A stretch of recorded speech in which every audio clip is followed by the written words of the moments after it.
ಸಂಜಯ ಉವಾಚ ಏವಮುಕ್ತ್ವಾ ತತೋ ರಾಜನ್ ಮಹಾಯೋಗೇಶ್ವರೋ ಹರಿಃ ದರ್ಶಯಾಮಾಸ ಪಾರ್ಥಾಯ ಪರಮಂ ರೂಪಮೈಶ್ವರಂ. ಶ್ಲೋಕಕ್ಕೂ ಮೊದಲು ಸಂಜಯ ಉವಾಚ ಏವಮುಕ್ತ್ವಾ ದೀರ್ಘ ಸ್ವರ ಎ ದಿಂದ ಶ್ಲೋಕ ಪ್ರಾರಂಭ. ಏವಮುಕ್ತ್ವಾ ತತೋ ರಾಜನ್ ಏವಮುಕ್ತ್ವಾ ತತೋ ರಾಜನ್ ಮಹಾಯೋಗೇಶ್ವರೋ ಹರಿಃ. ಚರಣದಲ್ಲಿ ಒಂದೇ ಆಘಾತ ಯೋಗೇಶ್ವರೋ ಗೆ ದೀರ್ಘ ಹೇಳಿ ನಂತರ ಅದ್ರ ಮೇಲೆ ಆಘಾತ.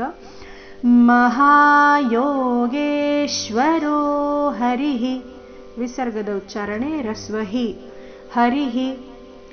ದರ್ಶಯಾಮಾಸ ಪಾರ್ಥಾಯ ಮೂರನೇ ಚರಣದಲ್ಲಿ ಎಲ್ಲಿಯೂ ಆಘಾತಗಳು ಇಲ್ಲ.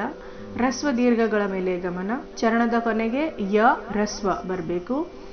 ದರ್ಶಯಾಮಾಸ ಪಾರ್ಥಾಯ ಪರಮಂ ಇಲ್ಲಿ ಪರ್ಮಂ ಇಲ್ಲ ಪರಮಂ ಪರಮಂ ರೂಪಮೈಶ್ವರಂ. ನೋಡೋಣ ಪೂರ್ತಿ ಶ್ಲೋಕ ಮತ್ತೊಮ್ಮೆ. ಸಂಜಯ ಉವಾಚ ಏವಮುಕ್ತ್ವಾ ತತೋ ರಾಜನ್ ಮಹಾಯೋಗೇಶ್ವರೋ ಹರಿಃ ದರ್ಶಯಾಮಾಸ ಪಾರ್ಥಾಯ ಪರಮಂ ರೂಪಮೈಶ್ವರಂ.